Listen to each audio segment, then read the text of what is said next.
Welcome to Moving Forward for Life with Rosita. Discover your way home. You know, one thing that is constant in life is there will always be change. And changes could be buying or selling a home, the loss of a loved one, marriage, divorce, it goes on. But when you find yourself on a new path, whether planned or unexpected, what you know is home is shaken or shattered. So this is clear. How you process a change will impact the trajectory of your life. Moving Forward for Life with Rosita starts now.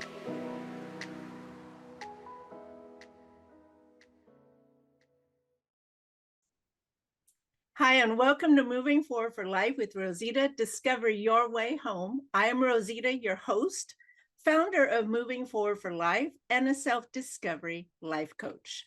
The focus of my shows are topics related to self-discovery, all with the goal to help you find your purpose, get unstuck, and move forward in a life that you desire.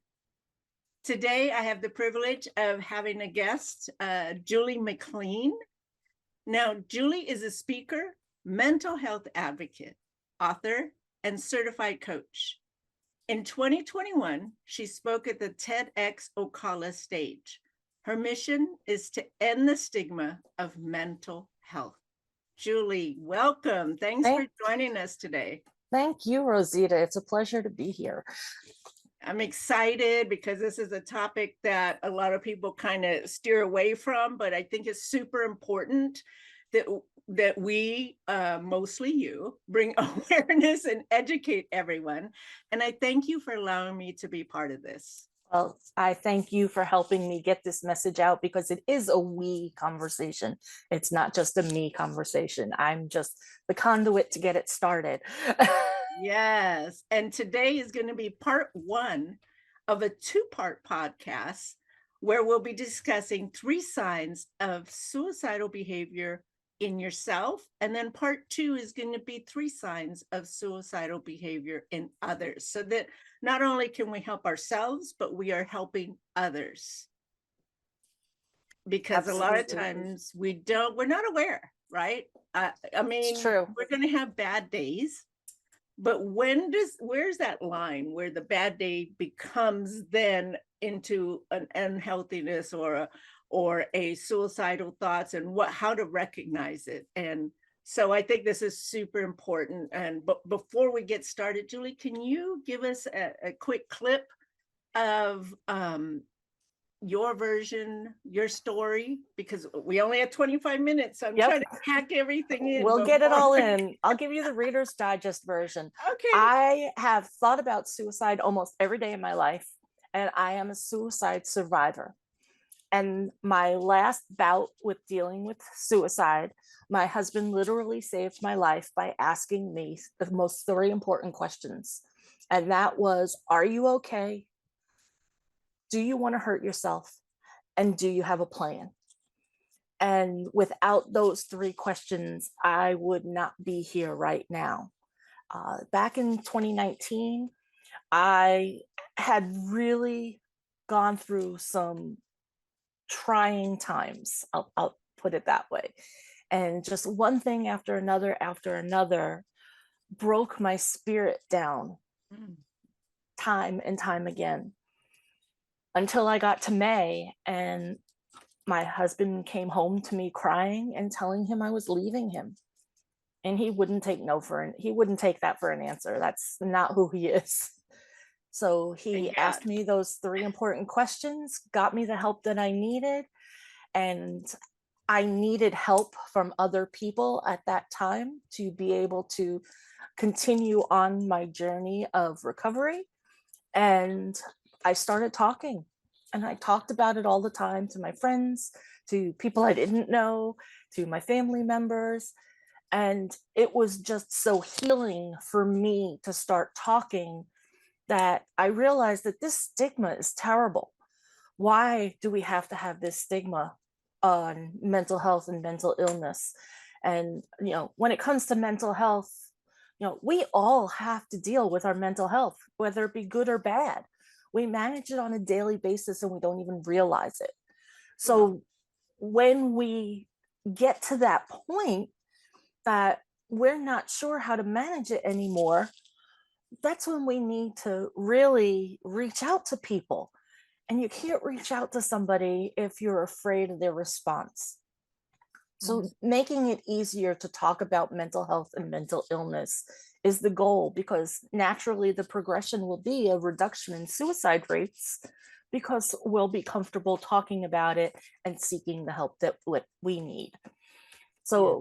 So really, for people who are suffering like I did, there are three really key factors for me. The first factor, which showed how imminent things were for me, was the fact that I literally tried to Google how to take your own life and make it look like an accident. I was actively planning my own suicide. Mm. And that's important. If somebody's thinking a lot about suicide and making plans for it, you know that that person is in trouble. You know yourself you're in trouble, but you don't have the wherewithal to really turn around and say, hey, wait a second, what am I doing? Mhm. So that's really the first one, to show that, hey, this is something that's imminent. The second thing is, if you're constantly feeling down and Mm. feeling like you're trying to dig yourself out of a hole, and you don't want to be around anybody because you just want to be left alone, you just want to crawl up into a ball and hide, you have that feeling of emptiness in you, Yeah. that's a sign that you need to talk to somebody. Now let me ask you a Sure. question there, because there are times when we just have those days, especially as women, right? We are so Hmm.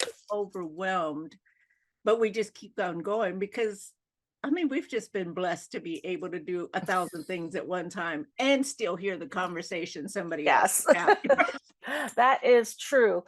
Except I think that what happens is that we feel this way for a day or two, and Okay. then we're fine. We've dealt with what we had to deal with. It's I think about grief, that when somebody passes, you're suddenly overwhelmed with this feeling of sadness, but Right. it goes away.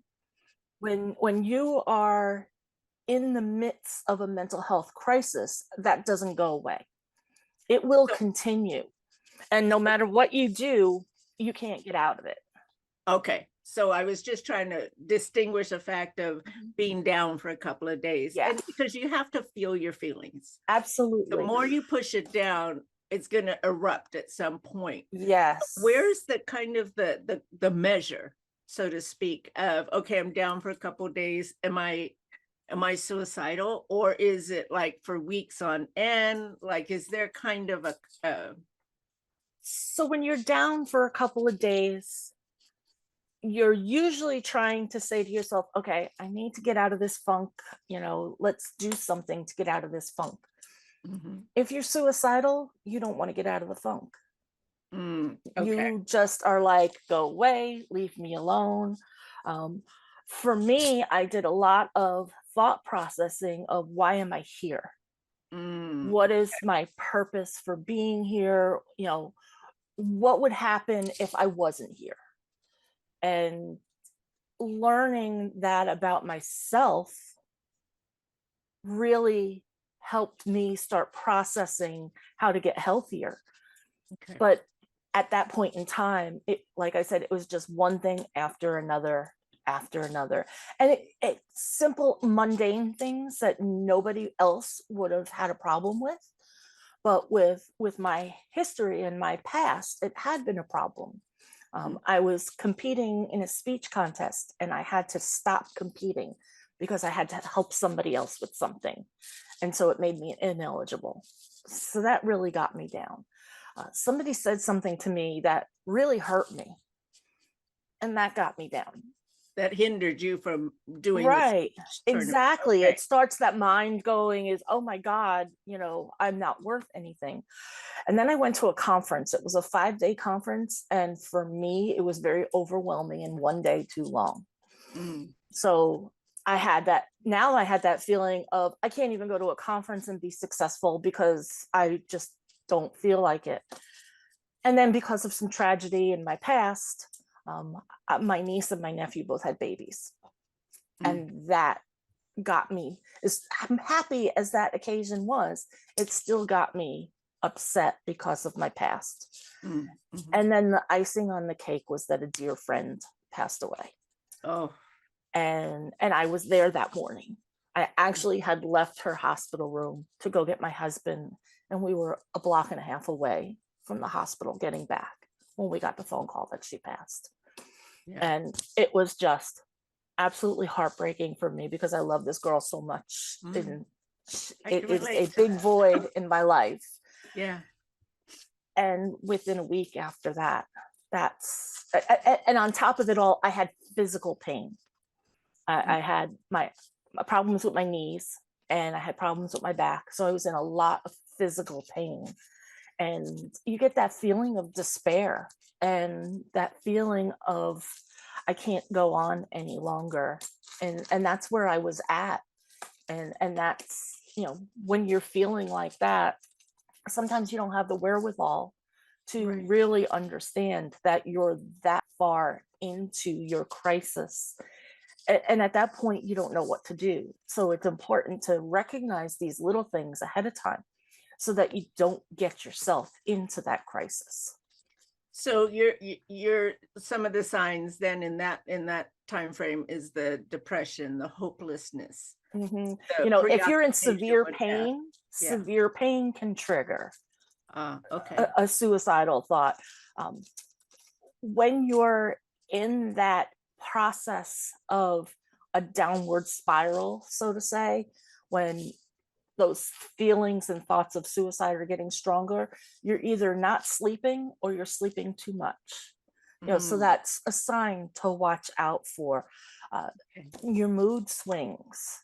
You can be, I used to call it the mask, because I would really be down about having to go and do something.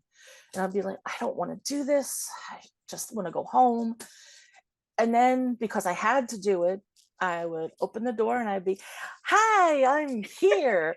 It, I don't want I to have be been here, there. but but you get that mask that you put on. I always tell people, if you see my eyebrows going up, I'm in trouble. That means I'm not me, and I need to Ah, pay attention. So, those are the things, as somebody who has a mental illness, who thinks about suicide all day, and every day. These are the things that you have to watch out. Are you constantly telling yourself that you're a burden to somebody else? You can't let them help you because you have to do it yourself. That those feelings of, you don't need to be a burden to anybody else. You can do what you need to do on your own. I started using a lot of alcohol mm, where I don't normally. Alcoholism runs in my family. I'm very conscious about my intake of alcohol, and I started increasing my alcohol intake. So all these things are signs that can be recognized ahead of time in yourself to be able to say, wait a second, we have a problem here. mhm. But if we're not comfortable talking about how we're feeling, we're not going to get the help we need. Right. And that's why I'm always saying we need to talk about our mental health so that we can get the help that we need when we need it. Okay. So number one is one of the signs that we can look at for ourselves is when we're kind of on a mission to find out information on suicide and how to make it look like an accident. And then number two is when your mental health, you're constantly down or you're depressed, if there are changes in your mood or behavior, you're drinking more, you're isolating more. Those are some of the signs. What's the third one, Julie? Just that overall feeling of not wanting to be on this earth. Either you're saying it out loud that I don't want to be here, or you're feeling it that you don't belong.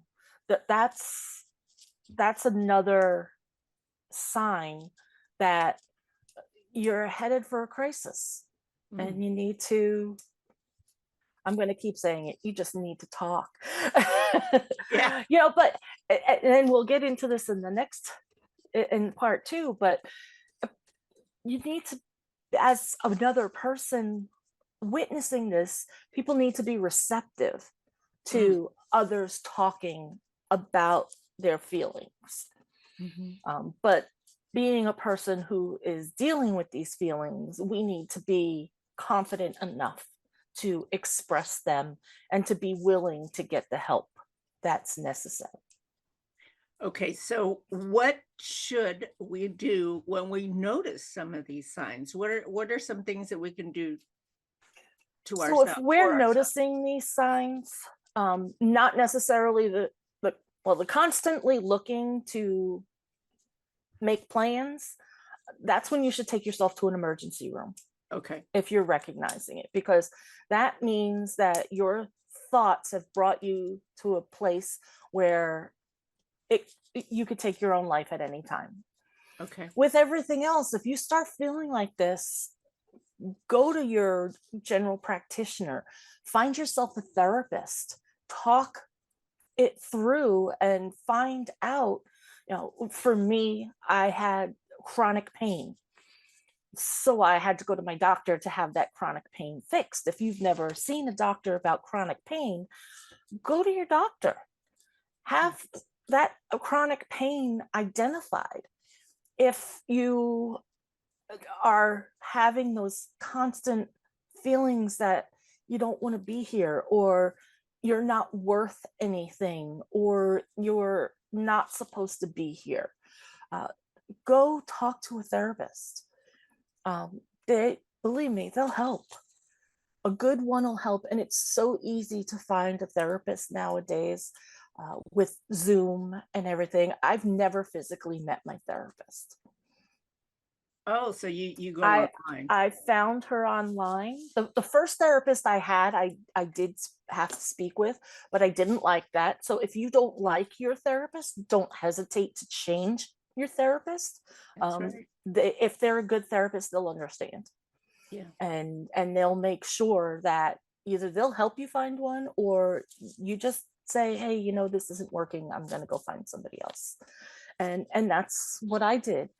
I went and I found a new therapist, and I made an appointment just to feel her out and see if we were a good match and a good fit. And we were.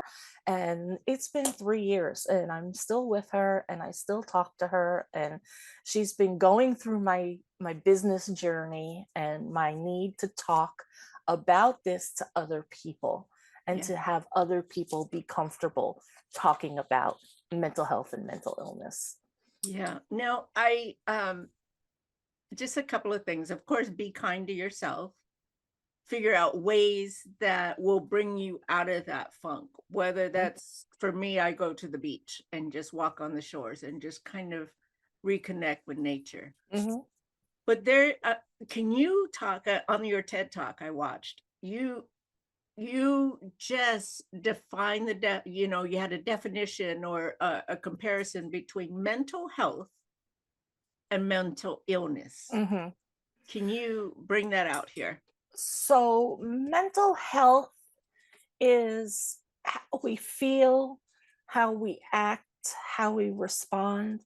But mental illness is more of,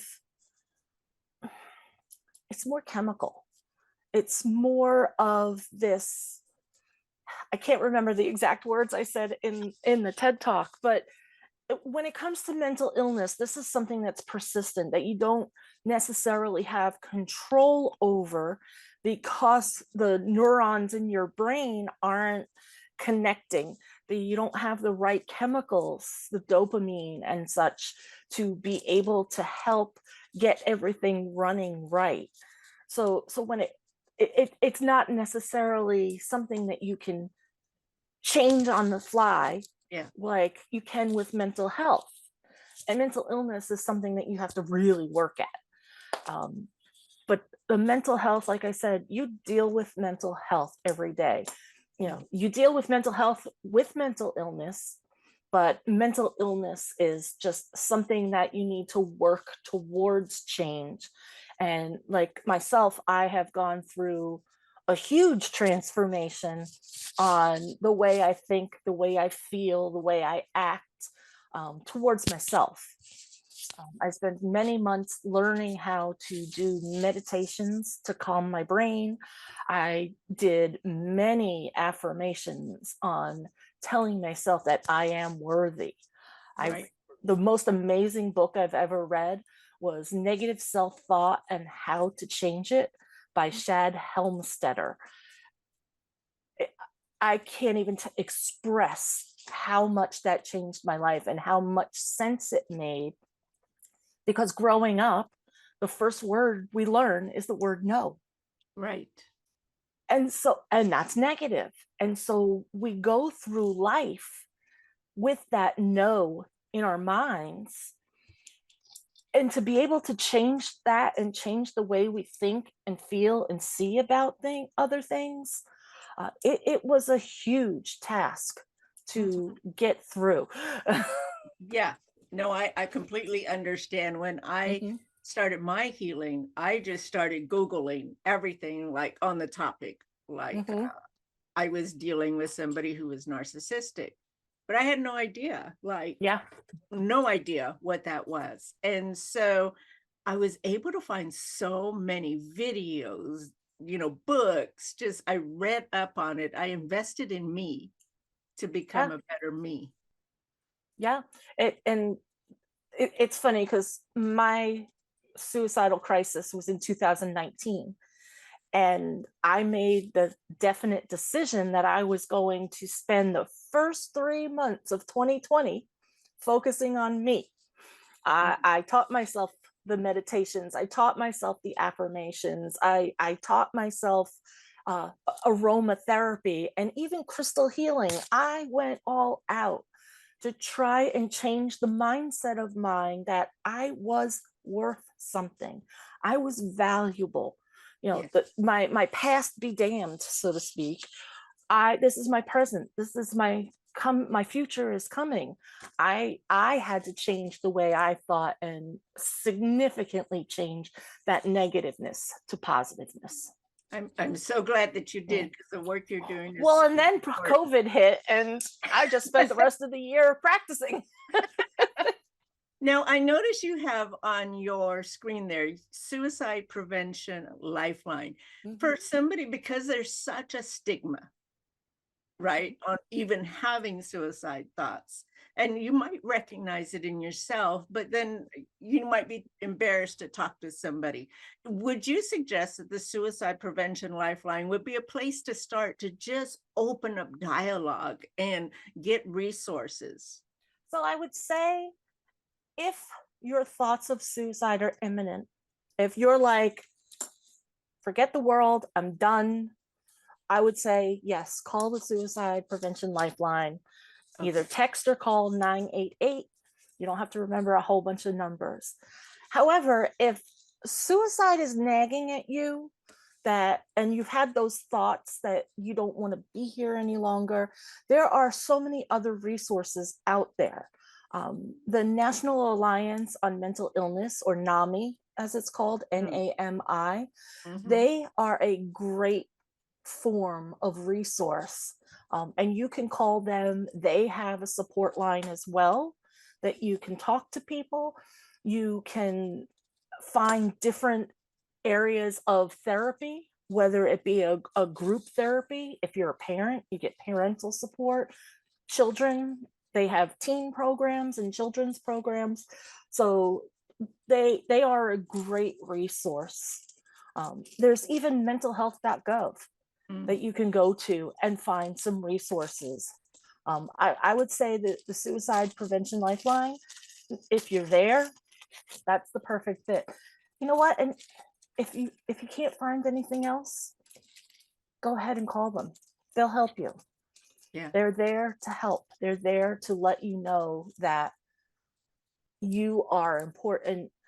You're only having a bad day. You're not having a bad life. No matter how bad your life has been, it's just a bad life. It's just a bad day. There's tomorrow. Yeah. And tomorrow the sun is going to come up. Even if it's rainy and cloudy, the sun comes up. Mm-hmm. And it's a new day, and you just take it on as easily as you can. So, Julie, we're coming up to the end of our time. Yep. Let me do a quick recap, and if I missed anything, please let me know. Tip number 1, if you're searching for info on the internet on how to commit suicide, that's your time to recognize that, hey, something is not going right here. Tip number 2, when you're constantly down, when you are isolating, and then your sleep patterns go from one extreme to another, whether you're not getting enough sleep or you're getting too much sleep. And then tip number 3, just not wanting to be, excuse me, not wanting to live, and talking about it a lot. Yeah. And in that instant, did I miss anything, Julie? No. Oh, that's perfect. And then how to get out of it is super important. Women, we do so much, and it is easy for us to get overwhelmed. It is easy to feel down and compare ourselves to everybody else, right? And so some of the ways Julie mentioned is to research, instead of research how to do the act of suicide, research how you can get out of it. There's such a plethora of information on the internet that you can't go wrong. Seek a therapist was another suggestion that you mentioned, Julie. And then, for me, just be kind to yourself. Get out of the house. Sometimes being in the house so much, just definitely. Like it makes you ruminate and go down the spiral. So before that happens, get out. Go to the park, go hiking, the beach, whatever you need to do. Those first 3 months, I sat outside on my lanai in a hammock, just getting the fresh air. But yeah, you sum that up perfectly. Thank you. Thank you so much for being here. Thank you. Your experience and wisdom, and thank you for the work that you do. It's much respect. Thank you so much. We have a minute left. And how can people reach you? Let's get that out there. You can reach me at www.starttheconvo.net, and there'll be resources there, and you can contact me if you need to. That's the best way. And then I have a gratitude journey that is on Facebook, TikTok, and Instagram, and that's all on my website as well. So you can link to those things. Thank you, Julie. We will thank you. In the next episode, 3 signs of suicidal behavior in others. Bye for now. Bye-bye. Thank you so much for listening to Moving Forward for Life with Rosita. Discover your way home. Through my own personal healing journey, I've come out stronger and braver. I know firsthand how hard, how lonely, and heartbreaking it is to continually live in pain. As we work together, you will discover the good, the bad, and the not so pretty parts of yourself so you can uncover the fabulous in you. Discover what you need to come home, whether that's a physical home or the home in you. Join me every second and fourth Friday at 12:30 p.m. Pacific.